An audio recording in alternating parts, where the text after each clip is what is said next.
What's up, guys? Welcome back to Newswave. So controversy has broken out online around some of Nintendo's big titles coming up here soon, and I said we would revisit these after we had the official store pages go live, and that's what we're going to do here today. Also, we are going to be talking about a major leak that's hit Sony, and once again, Insomniac showing off what I think could have been a very interesting game to see come out in the Spider-Man universe. And then we're also going to be talking about Pokemon, because with the formation of a new subsidiary, people are speculating that Game Freak might finally be getting the help that they've needed for a while. Guys, if you enjoy these videos, make sure you hit that like button, helps it a ton. And if new here to the Spawn Wave channel, make sure you subscribe down below. And of course, members for the channel do get Newswave early and ad-free. If you want to learn more about that, click the join button down below this video. And we're going to start today with Suyu, the Nintendo Switch emulator that's now broken onto the scene and seemingly trying to take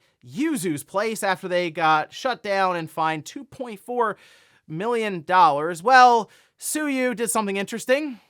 They had an interview with Ars Technica. In fact, you can see the page here where it says, "Here's how the makers of the Suyu Switch emulator plan to avoid getting sued." The dev does admit that they're in a legal gray area they're trying to work our way out of, which it's an interesting thing to say out loud for something like this. Now, they do say that they've consulted legal advice from someone who's at least familiar with it, claiming 3 years of law school. But the idea basically is they're going to push back on any kind of piracy that's discussed around them. It's prohibited completely. They're also not going to look into any kind of monetization, such as what we saw with Patreon for Yuzu. But my biggest piece of advice here to try to avoid any issues and getting sued is to probably not do an interview with a large publication like this that then spread around, just bringing more awareness to your project, because once again, Nintendo, they look around a lot. They hire the right people to know these things, and yeah, I'm sure they know about Suyu. But there's also a bunch of other emulators seemingly pop up, so it really comes down to how much Nintendo wants to pursue them, how much time they have, how many lawyers they have, which actually they seem to have a lot of that covered. So who knows? We'll see how things turn out for Suyu in the long run. Also, while there is a lot of excitement around Final Fantasy VII Rebirth, there's a lot of excitement as well around, well, the card game, Queen's Blood. That's, of course, in Final Fantasy VII Rebirth, and it appears that the developers hear this, and in fact, we can see this interview over on Red Bull, interestingly, with some of the developers there at heads, actually at Square Enix for Final Fantasy VII Rebirth, saying that there are 145 cards in total in Queen's Blood, and we haven't decided anything in terms of future development for Queen's Blood, but so far, the media who played it have provided very positive feedback on it, so we want to consider further expansions as a possibility. Interesting. So there's a few ways you can look at this. One, Queen's Blood could legitimately be spun off and just become like its own game outside of Rebirth, still of course under Square Enix. Like, we've seen them do this with some of the other card games. For example, I think with Final Fantasy 11 or 14, you could just play the card game separately in their application. So I wouldn't be shocked if we saw them maybe do kind of a spin-off with Queen's Blood. Maybe they add multiplayer to it so you can play online against other people, or they just build off of that for the next entry in this trilogy, and it's just completely like fleshed out in the conclusion to the Final Fantasy VII Remake series. So really cool stuff there that they understand. Yeah, Queen's Blood, it's a lot of fun, and at least I hope that they have other plans in mind for it. Oh, and we did get the release date for Topspin 2K25, this coming alongside of this trailer here. It is coming out April 26th, so we're about a month and a half out from this releasing, and there are also a bunch of previews that were pretty glowing of the game. Now, this is 2K, so I would expect all kinds of microtransactions, of course, and you kind of look into some of these sports games, you can see where they can apply all kinds of microtransactions go along with your accessories and stuff there. But in this case, I have been waiting for Topspin to come back because I did enjoy it back on the original Xbox and somewhat on the Xbox 360. So it seems like people so far who have played it are pretty happy with it, and I'll be looking into it next month, and yeah, I'm sure talking about how egregious or maybe not egregious the microtransactions are, but I'll definitely be giving it a shot in April. And guys, with some of the quick news out of the way, let's get into the bigger stuff. Let's start right away with a major leak that's hit Insomniac once again. We know that there was the whole ransomware thing that took place, and we got all kinds of information, including playable builds now of unreleased games like Wolverine on PC. Well, alongside of that, we got their roadmap, as well as really slides and talking points for a multiplayer Spider-Man game. Well, it appears the trailer for this game has just leaked online, and it's like super high quality to the point where it almost feels like it was just about ready to be shown in a state of play or a PlayStation showcase. Now, I don't know if I can show you this trailer necessarily, as I feel like it's going to be taken down all over the internet, hit with different copyright DMCA claims by Sony, but nonetheless, I can kind of go over what we saw in this trailer, and it's pretty easy to find. In fact, Insider Gaming even links to it, which I'll link to them down in the sources, but they say it would have pit 5 players against the Sinister Six in New York City. It would have been built around a multiverse model, which makes sense for sort of the multiplayer stuff, where you'll be pulling from all different timelines and universes for Spider-Man, and that would allow you to then kind of customize your different characters. But it was supposedly busted open by Scarlet Witch, and there would have been character customization options leading to a diverse array of superheroes coming together to fight the big bad guys. I mean, in the trailer, they kind of show that, you guys all perched up on the edge of a building and then jumping off, everyone kind of looking a bit different, and obviously leading to, I'm sure, different ways to monetize it from there, as this would really play into the idea of a live service game in that Spider-Man universe for Insomniac and Marvel to come together around. And I will admit, it does sound like it would be fun to kind of swing around New York City with 4 of your friends playing online, tackling all kinds of different crimes that are going on, and yes, fighting against the Sinister Six with Scarlet Witch somehow in the mix there. It's unfortunate because this kind of coincides, to me anyway, with what we saw with The Last of Us Online with Naughty Dog, where they clearly had to decide which way they were going to go, whether it be a full-on multiplayer studio or work on single-player narrative-driven games, and I sort of feel like Insomniac also had that decision placed in front of them. We saw their roadmap, they have a ton of projects coming up, and it kind of feels to me like they realized they would not be able to lend the support that would be required to keep this multiplayer Spider-Man game in play, because it would require constant updates all the time pretty much in order to keep interest alongside of all these other live service games that get updates and all kinds of collaborations seemingly every month. Anyway, the fact that the trailer is so far along and they even had a name for it, the Great Web, does make me think that this was decided at least just before full-on production, so maybe there's even like a very rudimentary build of this game, although I'm still trying to figure out where this trailer came from. I assume it was part of that Insomniac leak, but it just sort of showed up online. So we'll see if we get any more information around this, especially when it comes to maybe some of the ideas that were in place, as it does seem that kind of the media is following along with this one, so we'll see. Next up, let's talk about Starbreeze and Payday 3, which has not done well at all since it came out just 5 or 6 months ago. It's to the point where it's below 1,000 concurrent players on Steam, and in fact, Payday 2 is well ahead of that. Sometimes 20 to 30 times more players are playing the older game in the franchise. Well, it looks like at this time they've pretty much had enough and they're looking for a change in leadership with the CEO now out. We can see this first reported here, this by GameDeveloper.com, saying in a notice to investors, the Swedish company explained it has bid farewell to CEO Tobias Sorgen after 3 years at the helm and in searching for a new long-term successor.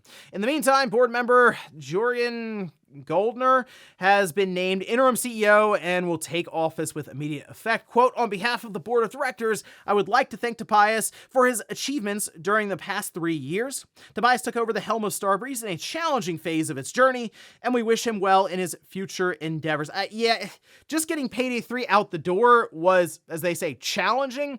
They had a lot of financial issues. Apparently there were issues with authorities. There's all kinds of crazy stuff happening at Starbreeze while that game was being created.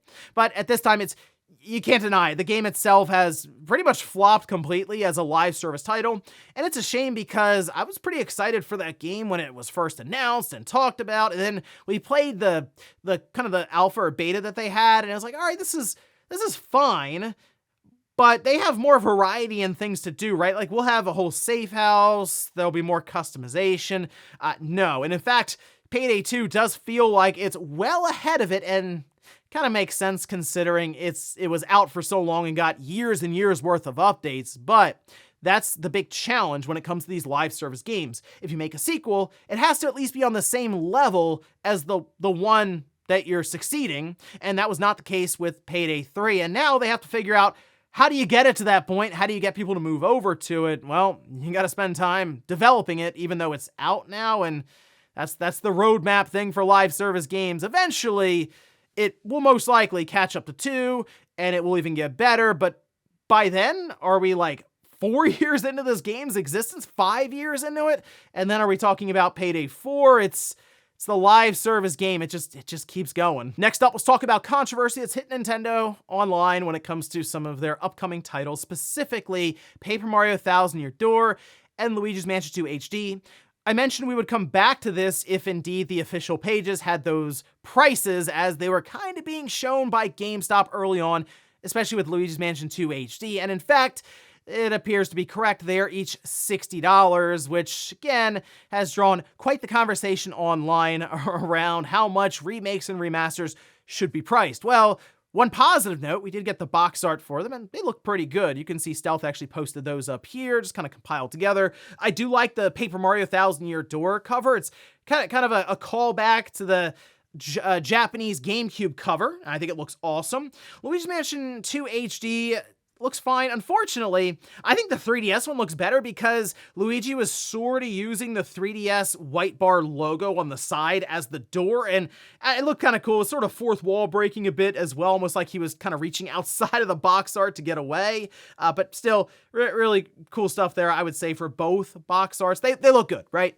But again, the issue is the pricing, as they're both coming in at $60, and it got to the point where even Nintendo, who usually just posts just deals and where you can go to pre-order things, asked people, how do you feel about these games being $60, and got almost overwhelmed with the number of replies. Now, from what I could tell, it seems to be, okay, Luigi's Mansion 2 HD doesn't make a lot of sense at $60, but Paper Mario Thousand Year Door does, and that one is a remake. So it's been pretty much rebuilt completely, different engine and everything. And if you look at the visual comparisons, it does look like way better than the GameCube version. And in fact, I wouldn't be shocked if there was more to that game in terms of just new content that we don't know about yet. And I almost wonder if Nintendo's going to reveal something just ahead of its late May release. So we'll keep an eye on that. But Luigi's Mansion 2 HD, it does look a lot better than the 3DS game, but it's already not like a very popular game in the Luigi's Mansion franchise. In fact, I'd say out of the three, it's probably the least popular. And the fact that it's $20 more than the 3DS version when that first came out, it's not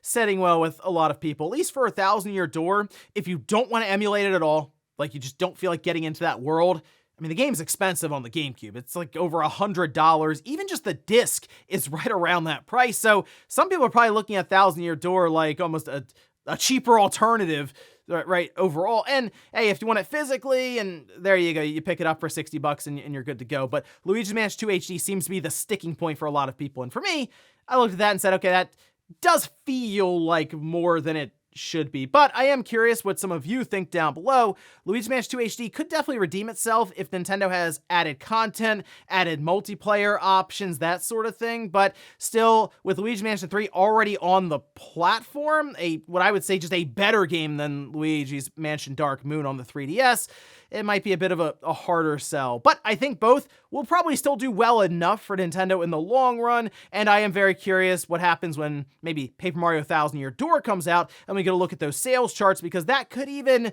maybe influence Nintendo's decisions going forward for that entire franchise. And in our last bit of news, let's talk about a new subsidiary for the Pokemon company called Pokemon Works.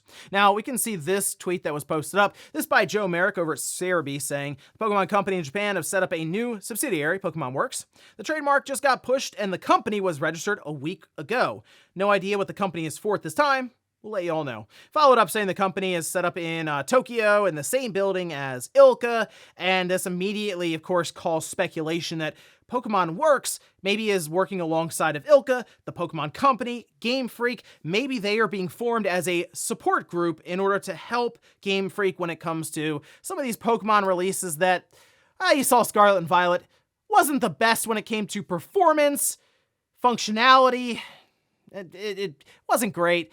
They have worked on it since then, but it's still, we haven't had any major fix when it comes to the performance. I think the patch will just be the next system that is hopefully backwards compatible, and that's kind of it. It'll just sort of brute force its way to a solid 30 frames per second. But in this case, it is just speculation right now. We don't really know what Pokemon Works is.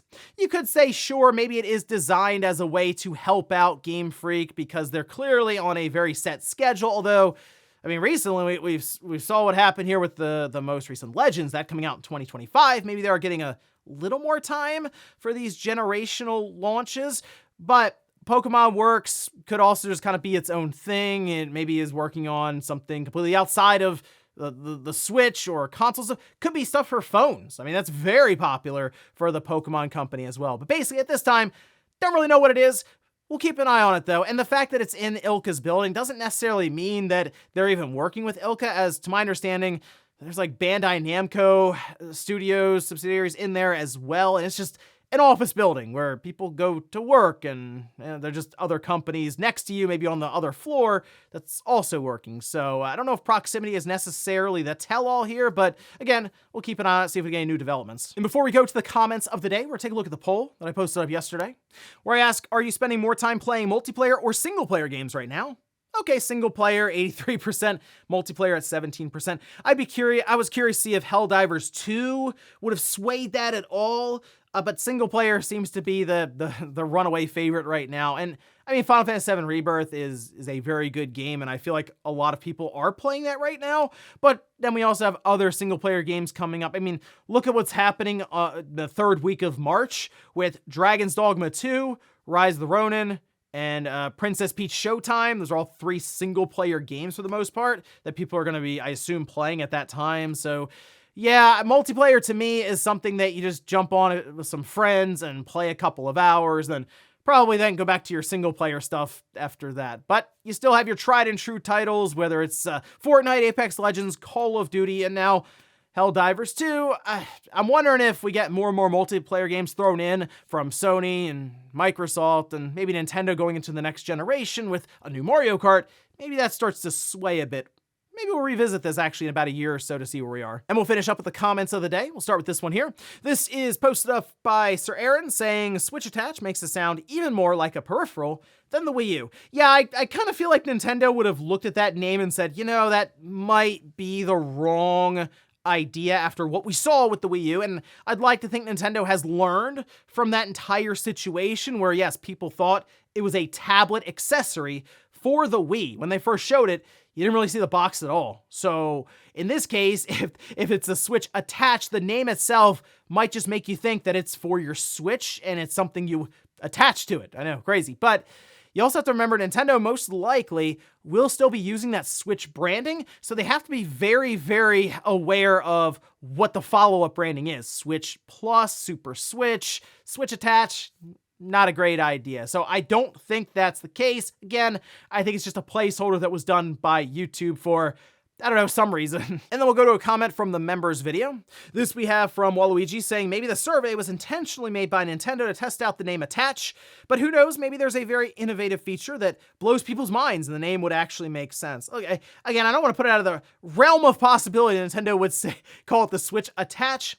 I think it's very unlikely. I guess you could say, hey, does Attach mean we can connect like 3 or 4 of these systems together and it maybe does something really cool with multiple screens? That's a way for Nintendo to sell you 3 or 4 systems in one household, I guess. But in this case, Nintendo would test out names either internally, or they'll just do focus group testing and they'll put up a bunch of names on a board so you don't know which one's the right one, and you'll be like, what's the most appealing to you? And then everyone writes it down and it goes in a big bin, and then they look through it from there and figure out, okay, which one did the most people gravitate towards, right? Or did they understand this one? They have an entire company, I'm sure, that they contract out to that works to try to figure these things out by just bringing people into a room, focus group testing, and figuring out from there. But I guess going through a YouTube survey would be a new one. And ladies and gentlemen, that's gonna do it here for Newswave. If you enjoyed this video, guys, hit that like button. If not, hit the dislike. Leave comments down below about everything we talked about here today. Was Nintendo's remasters and remakes coming up?